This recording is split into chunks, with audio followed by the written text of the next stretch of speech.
Let's get joined up. Today's show is brought to you by Audible, and right now you can get a free audiobook download and a 30-day free trial at audibletrial.com/joinedup.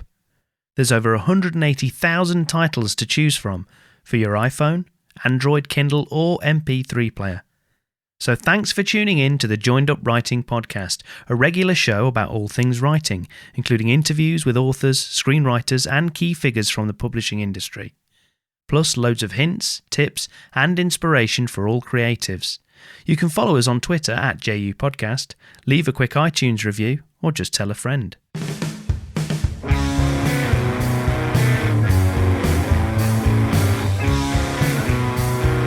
Joined Up Writing. Hello and welcome to the Joined Up Writing Podcast, where a little procrastination can go a long way. I'm Wayne Kelly and it's episode 155 with Dan Howarth talking about his new short story collection, Dark Missives, as well as his novel writing, dealing with rejection, and why you should write to be remembered.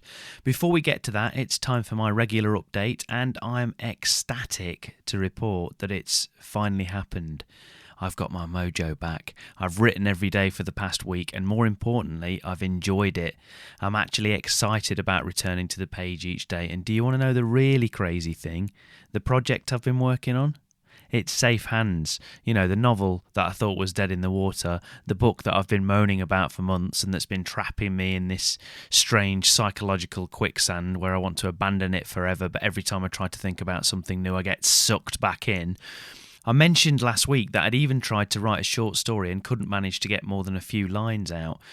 So, what's changed, you may ask? Well, I think it's a number of things building up over time and coming together, but the catalyst for even getting into the right frame of mind came from chatting to today's guest, Dan Howarth. As with all of my guests, there was lots of stuff in the actual interview that I found inspirational, like how Dan shifted his own thinking about being more serious about writing. But what really got me into the right place was our off-air conversation after the interview had finished. Like many of my guests, Dan asked me what was going on with Safe Hands, as he, like many of you probably, have been listening to me banging on about the book for years. Long-time listeners may remember my kind of jubilant, excited beginnings talking about self-publishing, then moving on to my sense of achievement in finishing the first draft and my satisfaction as the whole thing seemed to come together through rewrites and editing.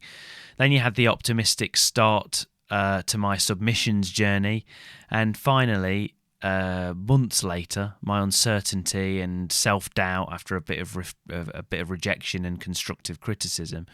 So I've been through the whole gamut of emotions, and I try to be as honest as I can on this podcast in the hope that some of my journey and experiences will resonate with you, the listener, and help in some way. And it's fair to say I've been in the doldrums for most of this past year and haven't written any decent prose for much of that time. It's really been getting me down because, especially of late, I've felt this growing need to write fiction, but I just haven't been able to do it. Anyway, I pretty much told Dan that was at the point of locking Safe Hands in a drawer and trying to forget about it forever. I've known it's not right, but I've lacked the desire and the knowledge to fix it. Until now. Dan has been building up to starting the edit on his most recent novel project and suggested we set a deadline and swap our first 3 chapters to give some feedback and critique to each other. And again, this isn't a new idea for me or something I haven't done throughout writing Safe Hands. I've been lucky enough to get help and advice from my friends at Phoenix Writers Critique Group, listener and writer Jim Snell, M.W. Leeming, Catherine Sunderland, Victoria Goldman, and the most recent feedback I got was from guest Erica Waller, whose feedback was probably the most helpful of all and something I've been cogitating on for weeks. But something about the timing of Dan's suggestion just clicked. Maybe because I was finally psychologically ready to abandon the novel in its current state, I don't know. But now, nothing seems off the table. Before, I didn't even want to consider tweaking my protagonist or changing the beginning of the book. Now, all bets are off. Armed with a deadline and the knowledge that someone entirely new is going to be looking at the book without any previous knowledge of the earlier drafts, it's kind of enabled me to view the novel through fresh eyes. I've cut dialogue, I've changed emphasis and tone, I've deleted whole chapters, and I'm attempting to get much more under the skin of my main character. I'm even trying completely new stuff. The original version of the book is written entirely in one POV, the present tense first-person perspective of my male protagonist. And one idea that was floated in some feedback I received from an agent suggested adding a different POV, maybe even a female perspective. And to be honest, I was reticent to do this for a number of reasons, but now I'm halfway through a chapter written from the POV of a female character, written in close third person, past tense, and I'm having a ball. The shackles are off. I've saved a new version of the project, so I'll always have that original draft to go back to, and in any case, I'm reusing and reshaping a lot of that original book. The idea is not to throw the baby out with the bathwater, as they say, but to let rip on the manuscript as if it was a first draft. I can already tell that the plot's going to change, and for the better. I was never fully happy with the end of the novel in particular, but the new POV and change of tone is definitely going to take me in different directions, and that's absolutely fine. The penny has finally dropped. I've got nothing to lose and everything to gain.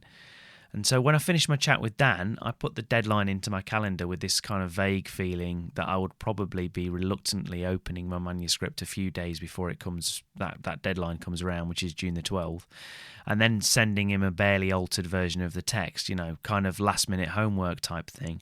What actually happened was I had a really restless night's sleep that night as a multitude of ideas flooded back into my brain and made me excited to give it a try. So the following morning, I nervously looked at chapter 1 as it became, and within minutes, I was off to the races, editing, cutting, redrafting, and adding entirely new passages.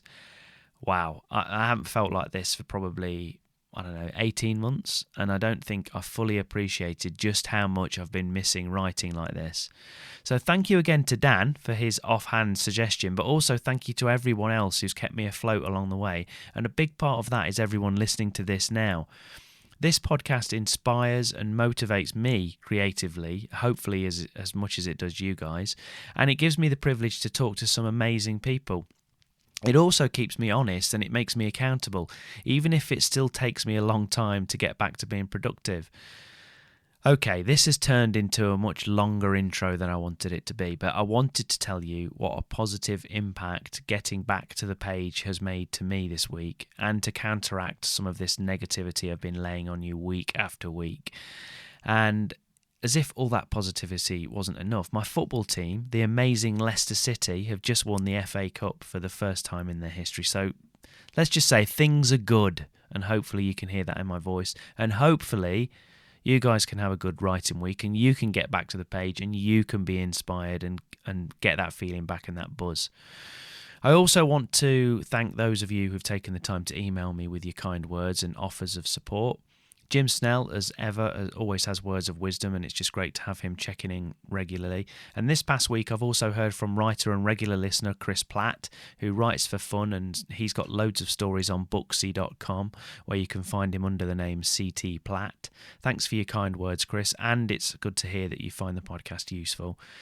I really do love to hear from listeners, so drop me a line.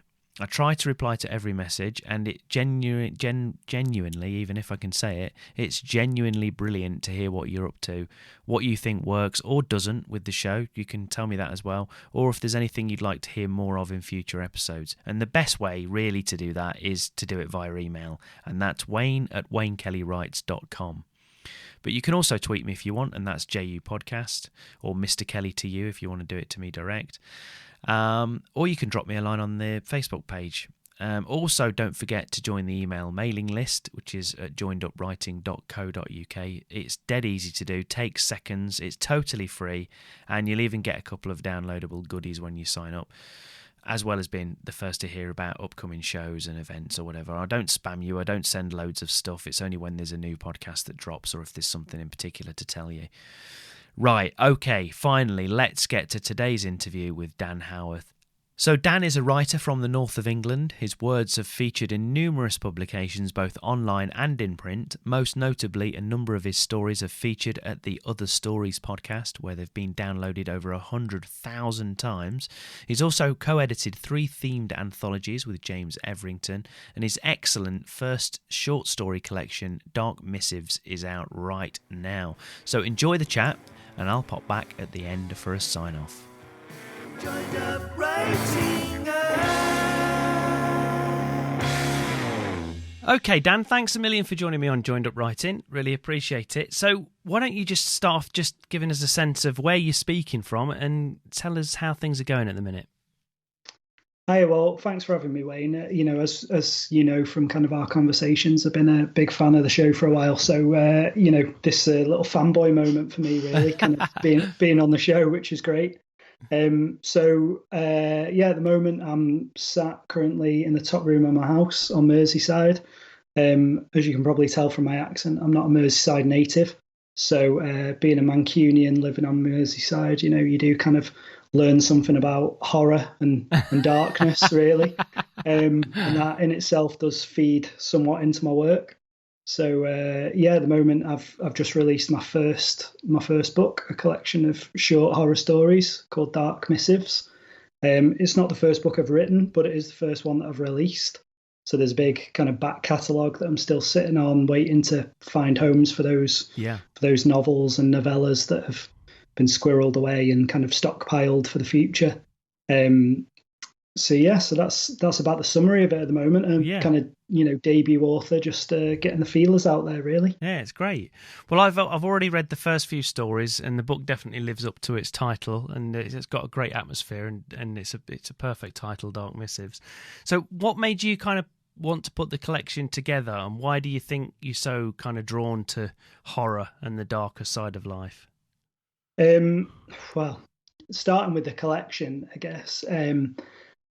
I kind of started taking writing seriously in about 2016.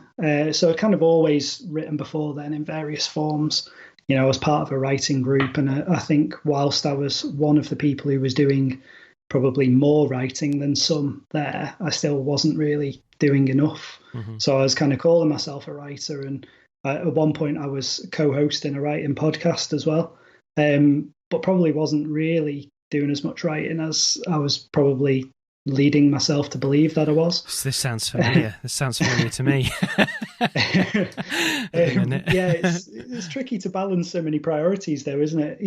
Podcasting, as you all know, takes a lot of time. Yeah. I wasn't even editing it. I was just doing the research for the guests and reading the books and kind of sitting there for a couple of hours doing the talking. But even that kind of, it eats into your evenings. So, it does take time. And in 2016, so halfway through, my daughter was born in the summer, and it was almost like something just kind of dropped into place for me. And I was just like, oh my God, I don't have all the time in the world anymore. Yeah. I'm very much the kind of person that if you give me all day to do something, I will start it at about 10 o'clock at night for a midnight deadline.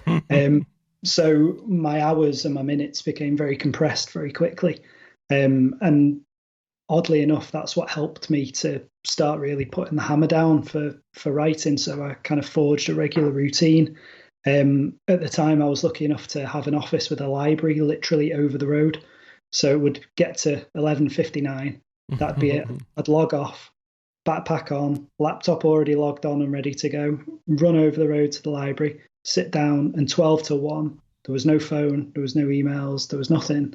There was just writing. So, for the first, God knows how long, I kind of, squeezed out about 100 words in an hour. Mm-hmm. But then, I've heard you kind of talk about cycling, and I know that you're into that. So, you'll know the first time you go out on your bike, you're not going very far or very fast. And to me, that writing muscle was something that needed to be trained. Absolutely, and then by the end of it, by the time the pandemic kind of kicked in, I'd been doing this for, probably 4 years, pretty much, better part of training myself. I'd probably get a very rough 1,000 words down in an hour. That's very good, rough. Yeah. But part of that is kind of, you teach yourself to turn off your kind of quality control to some extent. Yeah. It's always easier to fix what you've got than something you don't have. So I kind of trained myself to do that. And that's where it kind of kicked off. And one of the things that really shaped what I was doing is a fiction podcast called The Other Stories. And what they do is they take kind of dark or crime or thriller or, all different types of stories to a theme.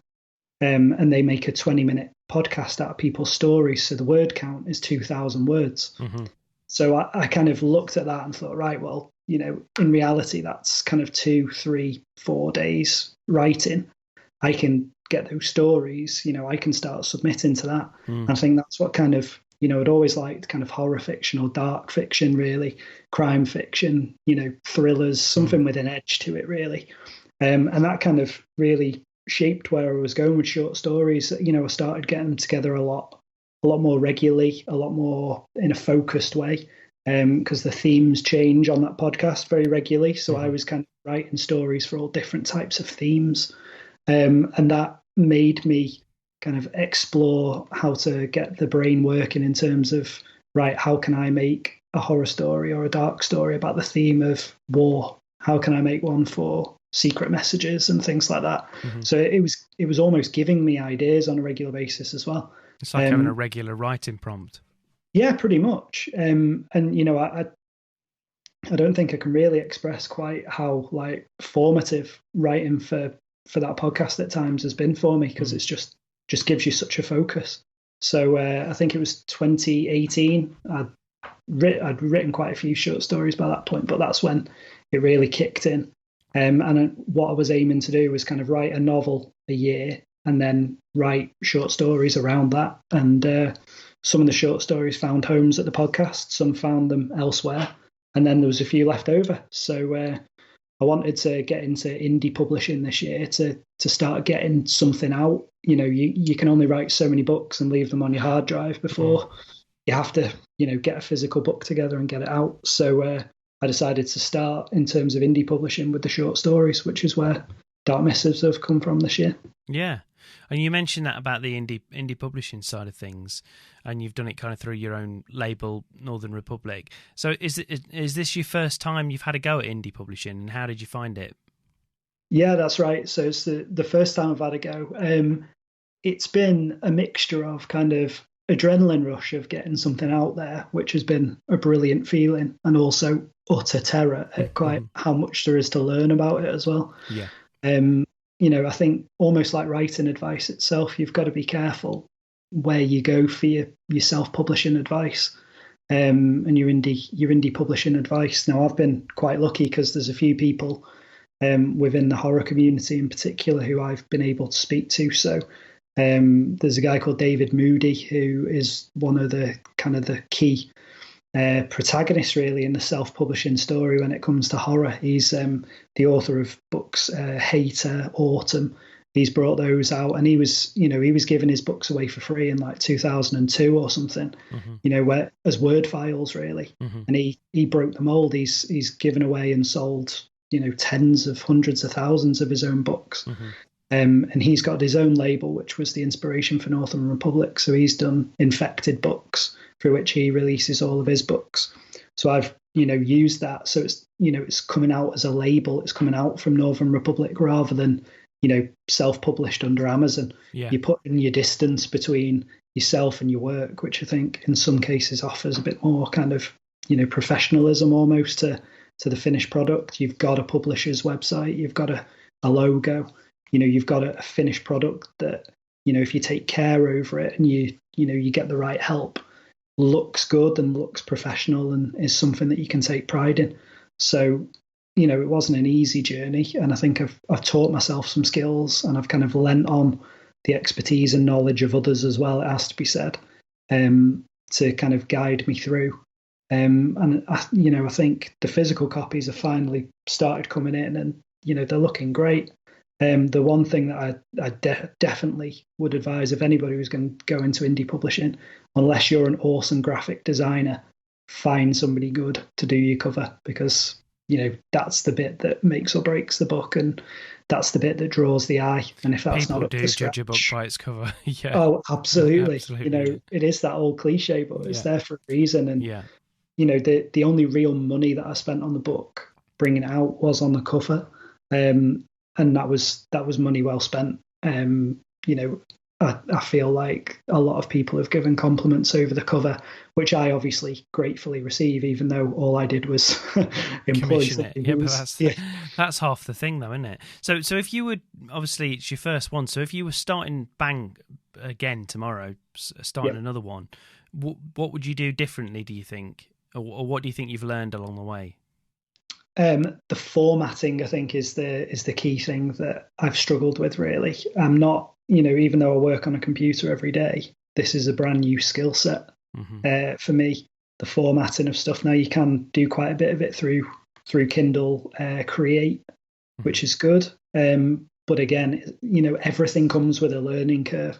And I think the thing that I found kind of frustrating was I set myself a very long deadline for when I was bringing this book out.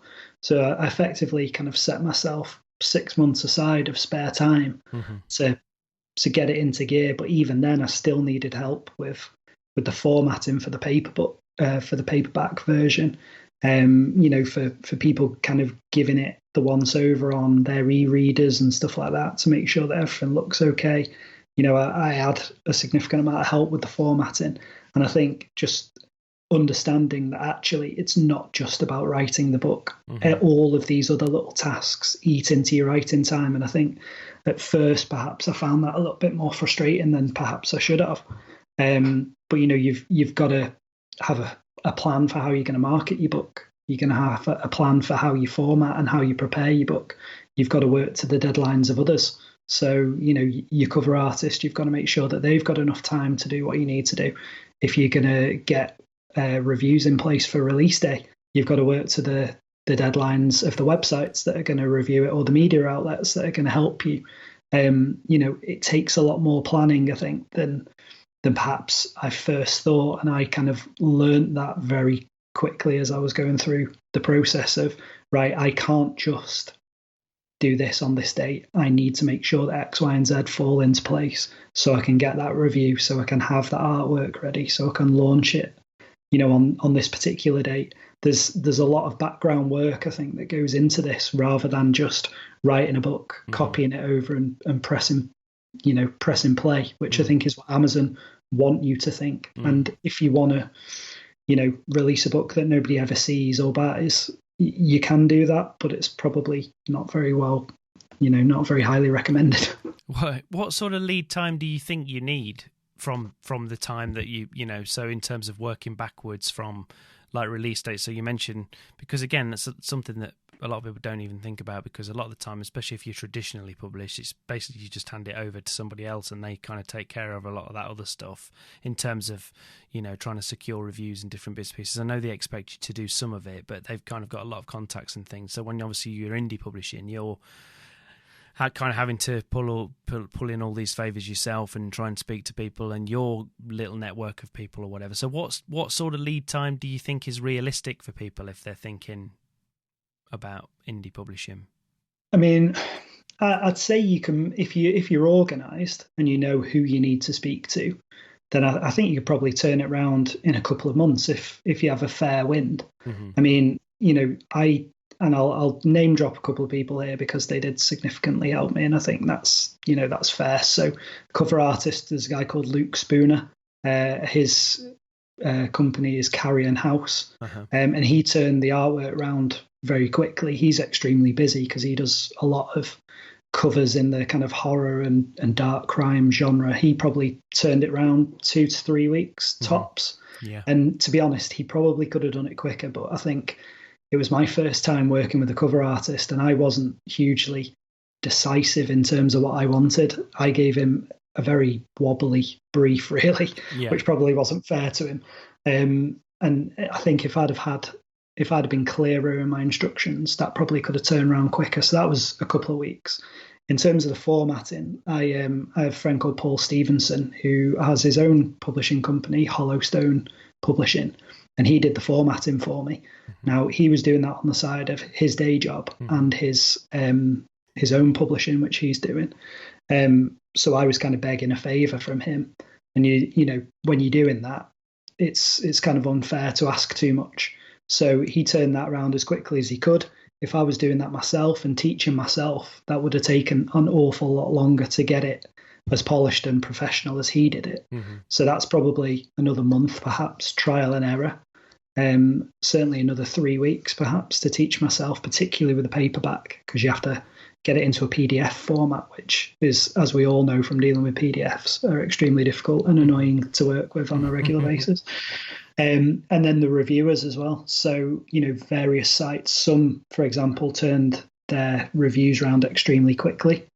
Others, perhaps still waiting for. And you don't know whether you're going to get a review or not from some of them. Yeah. Some of them are very big kind of, be it Instagrammers or kind of multi-platform reviewers. They're doing films and music and whatnot. There's no guarantee. So I'd say you probably need 6 weeks lead-in time for your reviews if you want those to land. So plus your blurbs from other people who are going to, tell everybody how good your book is and all that kind of stuff on the back cover. So 2 months is probably about right if you know what you're doing. Yeah. So in terms of like the formatting and stuff, did you? I mean, obviously you say you got a lot of help from a friend, but did you write it? How did you write it? Did you write it in Scrivener or did you write it in Word and just send Word documents for all this stuff? I wrote it in Word, so I kind of got all the copyright and everything. I got author's notes. I got everything in the order in which I needed it. And then effectively handed it over. Now, some of that you can copy into Kindle Create. Yeah. Now, I've released the first story, which you'll have read, Dustin. I released that as a kind of one-off little book, a reader magnet for people who sign up to my mailing list. Yeah. Now, I produced that myself through Kindle Create. Yeah. And that kind of took a few hours to do, just, making sure you drag and drop it from Word and the app has a go at kind of converting it for you, and then you can go in and change the formatting as and when. Yeah, but you don't have complete control over how it looks. You can only do it within the restrictions of the templates and stuff within Kindle Create. So to do that for the whole collection probably, would have been pretty arduous to do. Plus the paperback stuff, which was the one that was the real struggle. So Paul did all of that for me, and he was fantastic. He's done a brilliant job.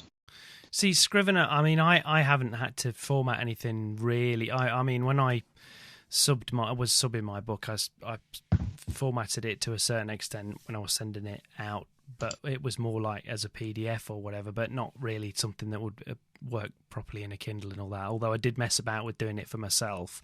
But Scrivener's pretty good for that. I mean, there is a bit of a learning curve, but you can do lots of different formats from the same block of text. Yeah. So that might be something where, I mean, again, there is a learning curve, but there is with everything, unfortunately. It's like you can invest some time. But I mean, I'm always going on about it on this show from time to time. It comes up anyway. But it's probably worth having a look at that if you haven't had a look at it before. It's good. Yeah, I've got Scrivener, and I do highly rate it. I mean, the other tool that I found useful, because annoyingly, and this is always the case now, I had some editing done on some of the stories as well. Now one of them had been previously published somewhere else, and my wife was reading like the final proof copy about 3 days before the deadline for submitting a final version to Amazon, and she goes, "There's a typo on it." Are you kidding me?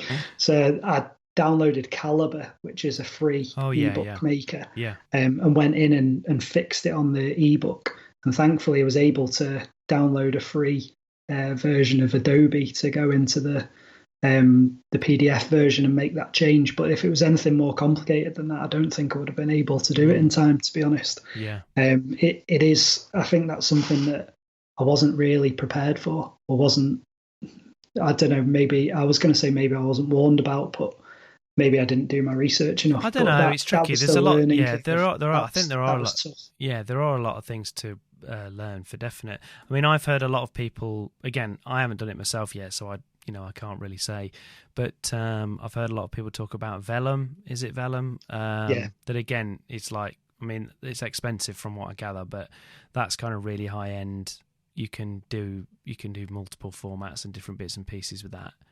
Yeah, I think the issue with that is it's Mac only as well, so you'll be all right. Oh, is it? All right, sorry. No, it's all right. I think there's various ones like Drafted Digital or something, and InDesign. Oh yeah, but I think Digital, again, as with Scrivener, there's a learning curve, and I think as quite an impatient individual at times, anyway, part of me is looking at it thinking, I just want to be writing right now. It's Well, I think that's part of the problem. And I think I didn't really go into it kind of in publisher mode. I went into it in writer mode, if that makes sense. That was one of the things, because I kind of went through, depending on how long you've been listening to the show, but a couple of years ago, I went through a big thing where I decided that, this was before I'd even started submitting my novel or anything. I hadn't even quite finished the first draft, I don't think. But I'd basically decided that, you know what, I'm not even going to go down the trad route at all. I'm going to self-publish, I'm going to indie publish it. And I started researching, and I put I think I even put a date on my blog at the so-and-so date. This is when I'm going to release it, blah, blah, blah. And then the more I did research and the more I looked into it, and the more that, not just the formatting and all the other stuff that you're talking about, all the practical stuff, like you said, the promotion of it, trying to get reviews and all the other stuff. And I just thought, I'm not going to have any time to actually do any writing or anything. Plus my actual job, and everything else. That's the thing that bothered me about it, and I think that's why one of the many reasons I chickened out in the end. But at the other side of it is, I'm also really sort of drawn to it because I release my own music, and I love a lot of the aspects of like being able to do my own cover art and having complete control over the thing and when you put it out and how you market it. So I love all that. So I don't know. I'm kind of torn, I think. Yeah, I mean, it's tricky. I mean, I kind of got the bug for it last year, really. I mean, I've been up and down the agent route with, varying levels of success. That's perhaps something that we talk about in a little bit, but it got to the point where I was thinking, in 2020, I wrote 300,000 words in a year, which is pretty good. Yeah. And then, I wrote 2 novels last year, and I'm thinking, I'm sat here with stories that I know are all right, and that sounds like ridiculously, confident or whatever, but people are reading them for me and saying these are good, and these are not people who have to love me. These are people I know over the internet or whatever, and they're saying these stories are good, but I'm not really doing anything with them. So my dad's mad on his music. He's brought out albums of his own, and I've always kind of liked that kind of punk DIY spirit of why not, let's have a go kind of thing. So that's why I decided to go for it. And I think it's been a really good thing because, it comes out and, the book sells, and you get those little messages of people saying, this story really creeped me out, or I love this, I love this bit in your book or whatever. And that's magnificent. It really builds your confidence, But I think going into it prepared for the work, probably, it isn't just, I've written this album, now I'll chuck it out. It doesn't work like that, does it? It's the same with books. I would advise anybody who's going to do it to take some time, have a clear strategy, and set a clear budget for it as well. Because one of the things that you can read a lot about is Amazon advertising and Facebook advertising. Now, I've done none of that, but I'm not sure whether it's dark arts or whether I'm just just a bit of a technophobe or something, but it's not for me really. And I've spent absolutely zero money on the marketing, but I have spent money on the product, if that makes sense. Well, I think that's the most important thing initially. I mean, how do you got on with editing and stuff? So I'd had there's 11 stories in the book, of which 7 were previously published. So they'd been kind of through that process of other people's eyes on them and whatnot. So I gave them kind of the once over. I missed that one typo that my wife found. So I was confident they were in good shape, and I paid an editor to look over the other 4. So an editor called Vicky Brewster, who she did a great job. She absolutely tore them to pieces and put them back together again. And, those stories really shone because of the work that she did on them. And I think, I was lucky in that, Vicky's prices are very reasonable for what she does. And I didn't need that much doing. But, if you're going to put work out there, it has to be edited. And that's going to be a big cost if I'm going to put a novel out, for example, in the future, or, or a longer piece of work, because I think if you're editing it yourself, you're only ever going to get 95% of the typos. I think you know, you're a better person than me if you can catch them all in your own work, because there's just that level of investment, perhaps, or prior knowledge of the work that I think just dulls your mind to those very last tweaks that somebody else's eyes pick up. There's the typos, but like you say, I think with in terms of a copy edit, there's the typos and stuff. But then, in terms of particularly with novels, probably more so than short stories, is actually having a structural edit or an edit on what you've written, and whether, as you said, like whether the story is working as best as it as well as it could, and all that sort of thing. And I guess for a novel, as you say, that's going to be there's going to be quite an investment. Absolutely. I mean, I've got quite lucky with one of them. So I've written a novel called Lionhearts, which got quite far with a couple of agents and with an independent press last year, but frustratingly didn't get over the line. And they all gave me quite detailed notes on what worked and what didn't. That's good. And the problems that they kind of encountered with it. So I've been able to effectively crib some of that for free for that book, which that's good. Is quite good, really. So that was quite lucky. But yeah, I mean, when you're looking at getting those kind of edits for a 70, 80, 90,000 word book, it is going to be costly, but it's essential to making that product really sing, because nothing pulls you out of the book like confusing writing or typos and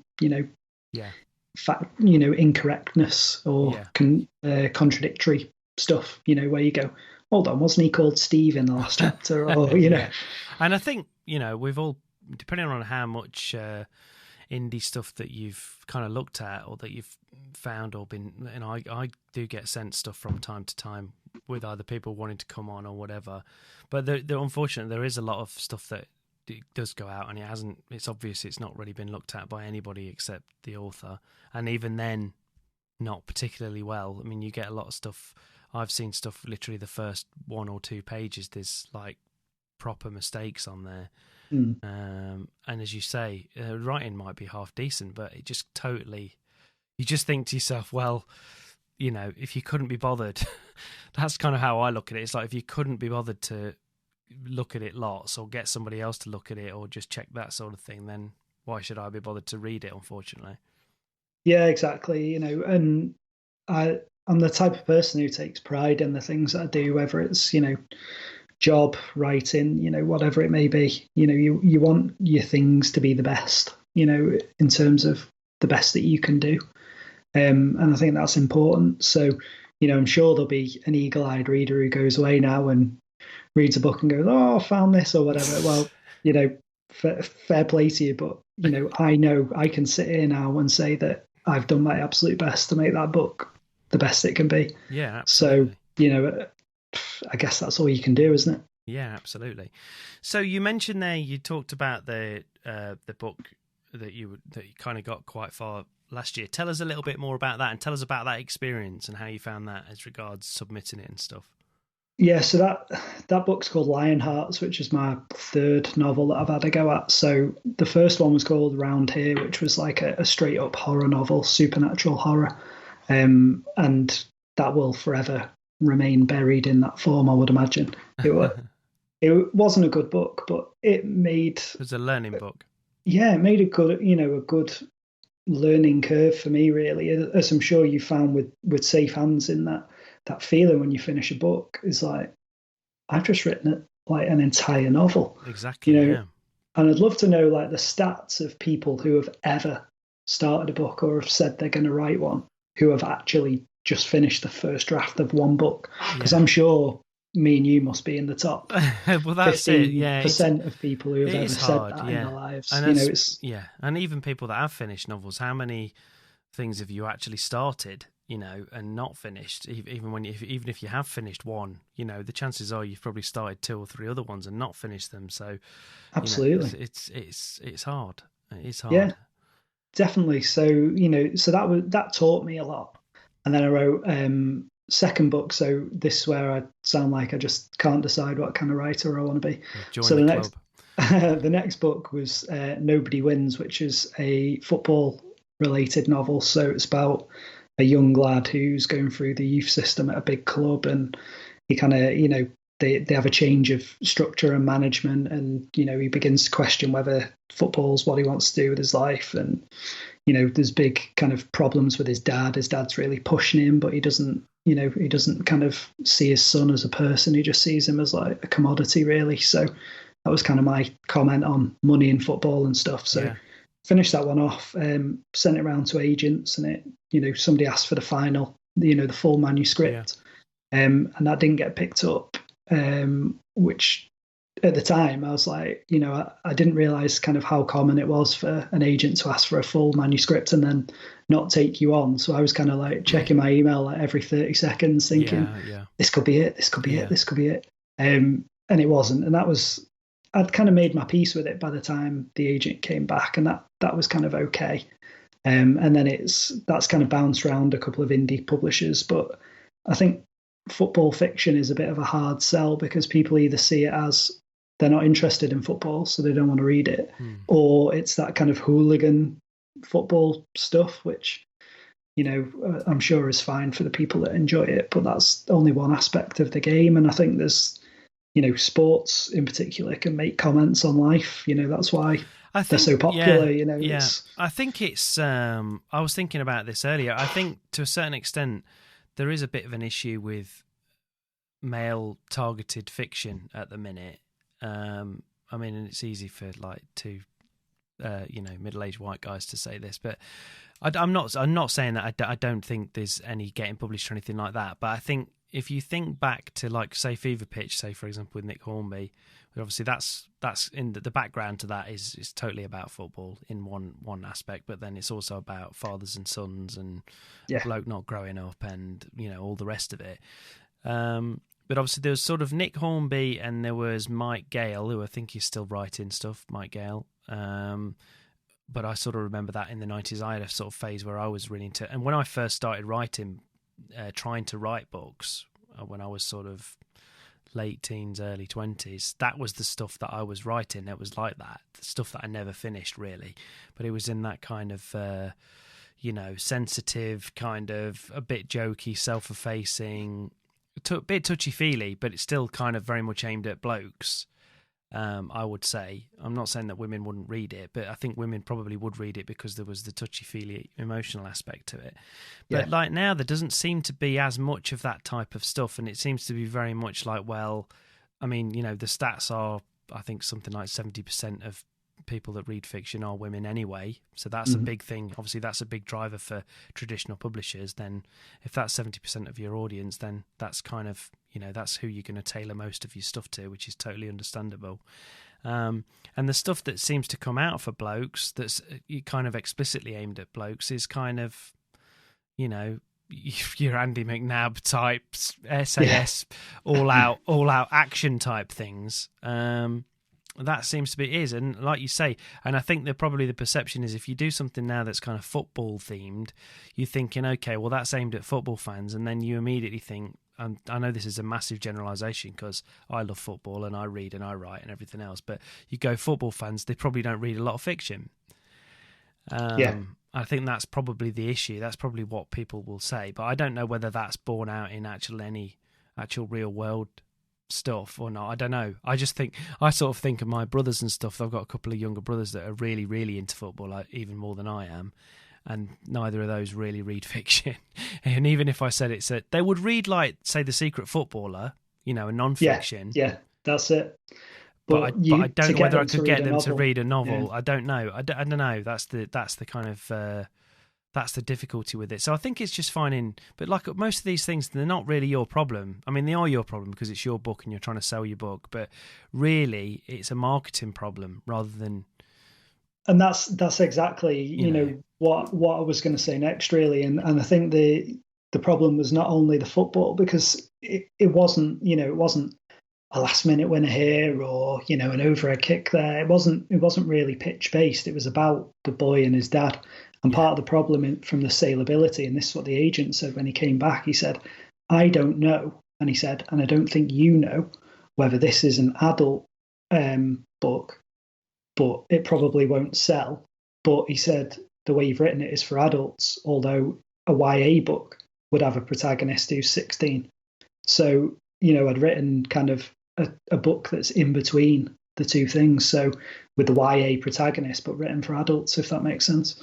And he said that was a problem when it came to, taking it on and being able to sell it, which was one of the reasons why I didn't offer, having seen the full manuscript. So there was that, which, I think it was a good experience because it was the first time I'd gone out querying. And I must admit, I looked at the query recently and just thought, oh my God, Dan, why didn't you do some research before you went out? Because I just didn't have a clue how to write a query letter. And even when I went out again with Lionhearts, which was the third book, even then, I don't think I wrote a very good query letter. So that book is about, so where I live is on the Wirral, and we're about we're about a mile and a half away from a place called New Ferry, where there was a massive gas explosion, and it kind of blew up half a street in New Ferry, to the point where it was so loud, like we thought there'd been a car crash out in the street, but it just blown up this whole building. And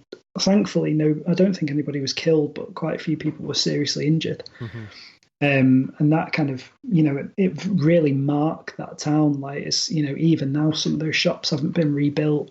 But it just makes you feel like part of this area has been forgotten, really, which is quite sad in itself. But so the protagonist in that was kind of, his business and his home was destroyed in that blast. And then, he's kind of on the streets. He's living in a van, effectively kind of doing a delivery driver job. And then he gets taken in by a local community group, which is like a front for a right-wing cell, really, which kind of gaining a bit of power in the area.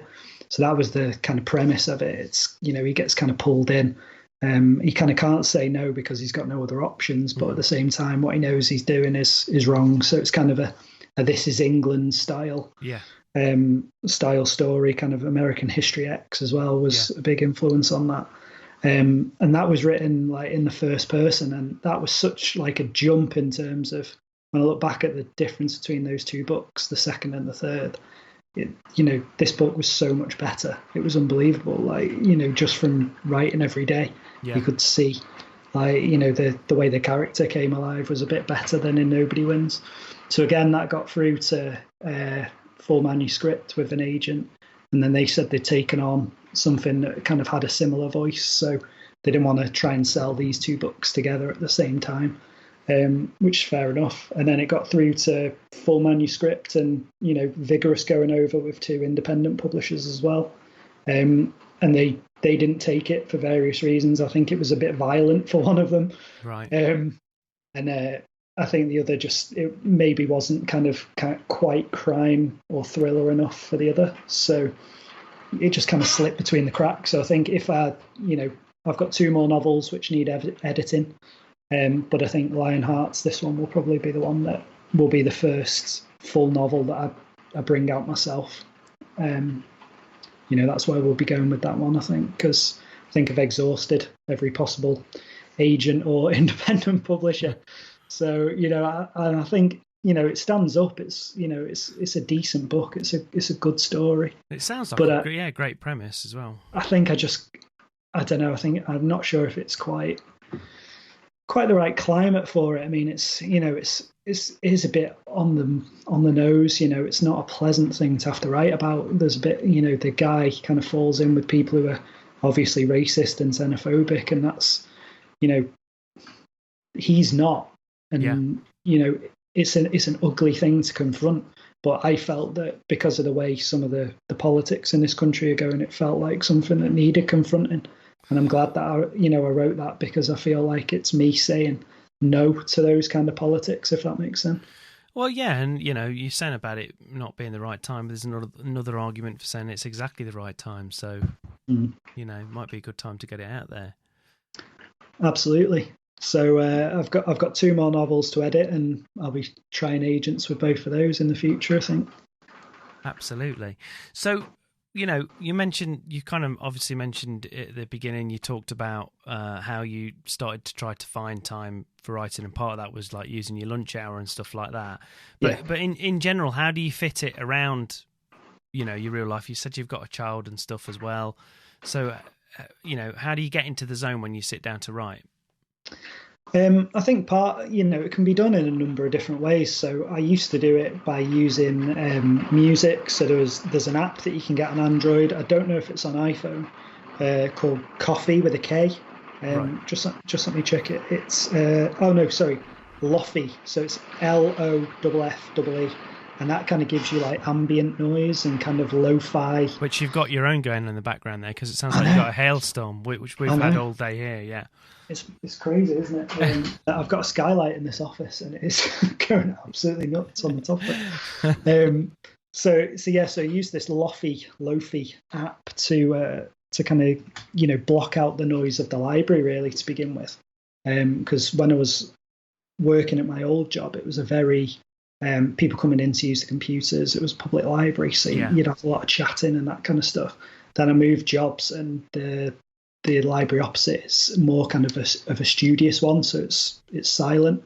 So now that's kind of all I need. But at the moment, I try and I don't work at lunchtime anymore. I've ditched that routine at the moment because I'm not in the office. So I've kind of retrained myself really to write first thing in the morning. So as soon as my daughter's out of the house, I'll just kind of sit down and give myself 40 minutes or so, and then I'll do another half hour after I've had my dinner. So I've kind of split it like that, really. But a big part of it, I think, is just kind of channeling your passion for it. And it's I heard an interview with Anne Cleeves, who is a very big crime writer, and she said effectively along the lines of, and I'm paraphrasing it in a way that probably isn't doing justice to what she said, but she said, I've got friends who say they've wanted to be writers all their lives, but all they've done with their spare time is sit down and watch TV. So, you make a decision every time you have a bit of spare time is, what do I want to be today? Do I want to be a person who writes, or do I want to be a person who watches TV?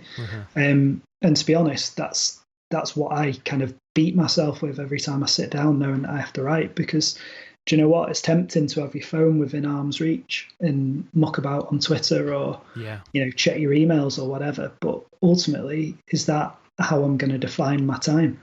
Am I the person who sits and stares at the screen, or am I the person who sits there and, does some work and gets it out? Because I've been there, and I've been the person who talked a good game about writing. I sat on a writing podcast, as I said, for a couple of years, and talked to some fantastic horror writers, like some really big names as well.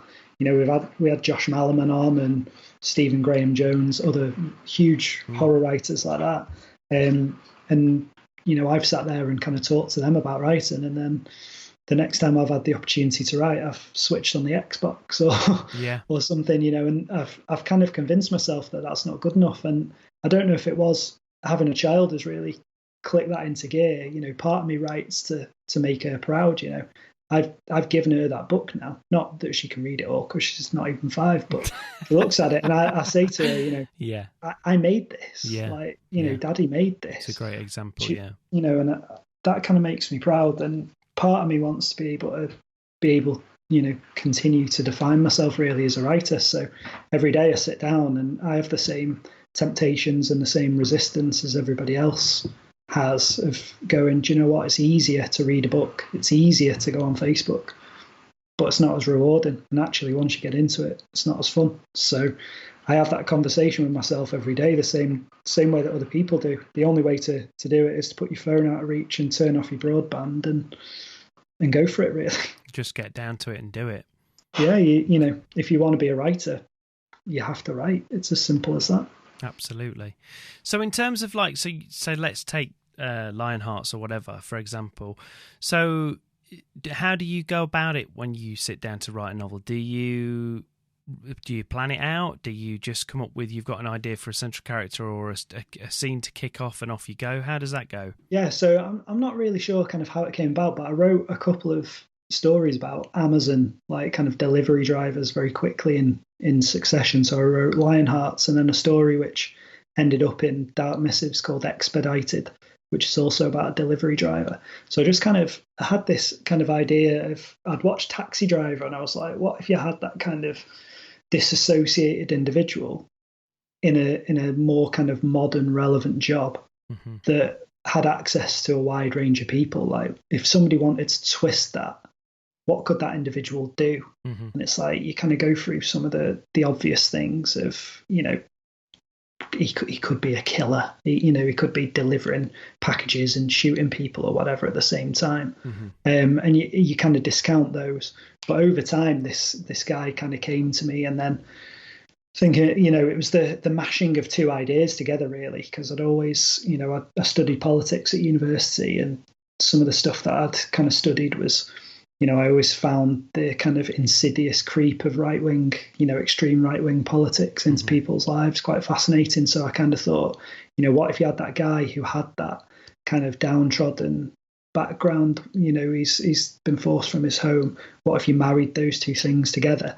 And it just kind of fell from there with the character, really. But I mean, when I sit down to write, I need the opening and I need the ending, and everything else in between falls into place for me, really. That's kind of how I like to do it. So the book opens with an explosion, very similar to the one that actually happened, and that's the first chapter, kind of, you know, what happens to him there, and I knew the ending, and then in between there, probably 1 or 2 points to get me there, and everything else comes from that. I mean, it doesn't take much for me to get going, really, on a story. I find that the more I write about it, the more I start to think about it, if that makes sense. Yeah.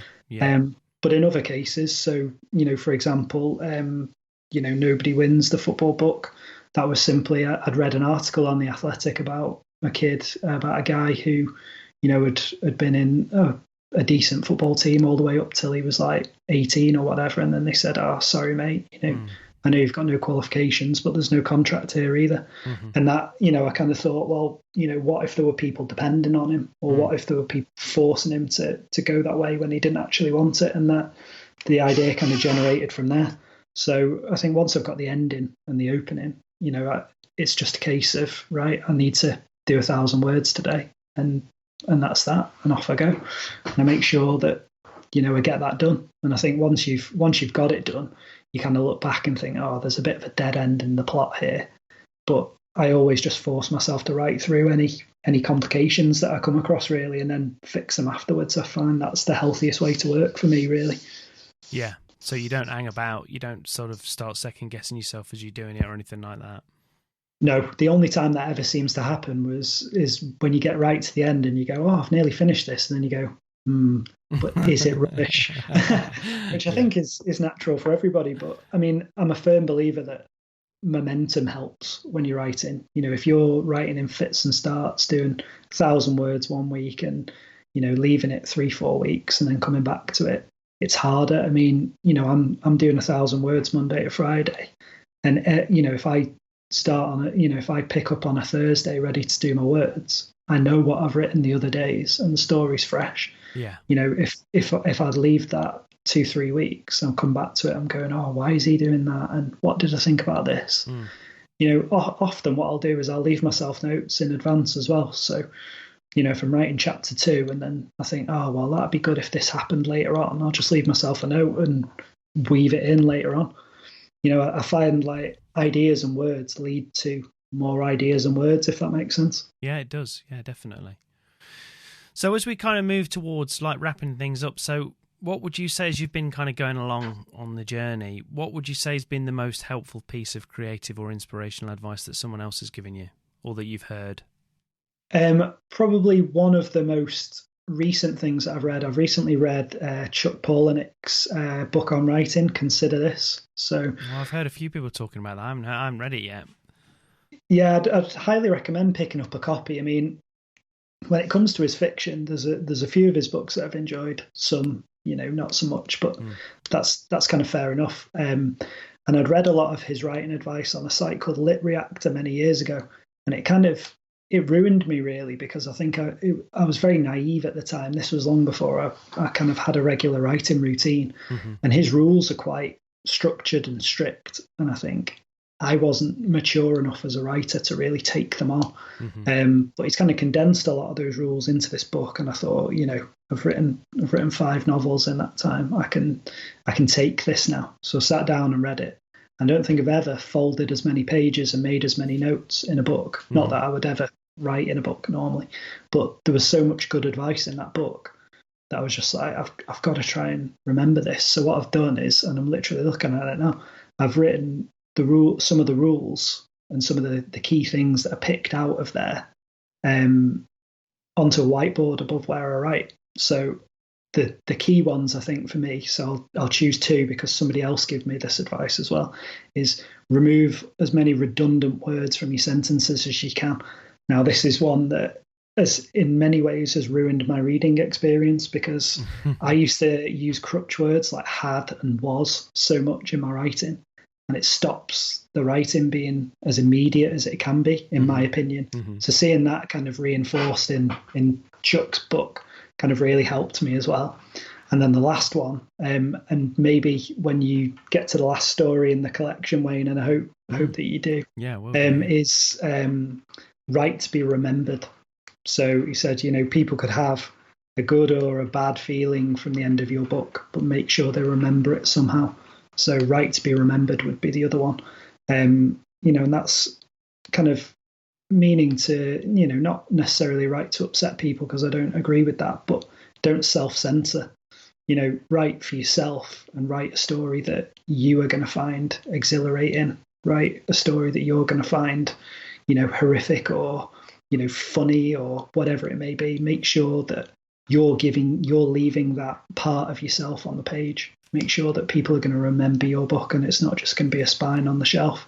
And I think that's one that has really stuck with me, because I think when I was struggling to write, 4 or 5 years ago before my daughter was born, I think I was thinking kind of, is this good enough? Will people like this? What would, my mates think if they read this or whatever? Now I don't think any of that stuff. I just think, is this a story that I'm going to enjoy? And is this a story that people are going to come away from and they're going to take something from it, be it a theme or the ending or a character? You've got to leave them with something that's going to make them remember your book and make them want to look you up and read the next one. So right to be remembered would probably be the big one. I think that's made a big impact on me, and that's been hammered home by Consider This recently.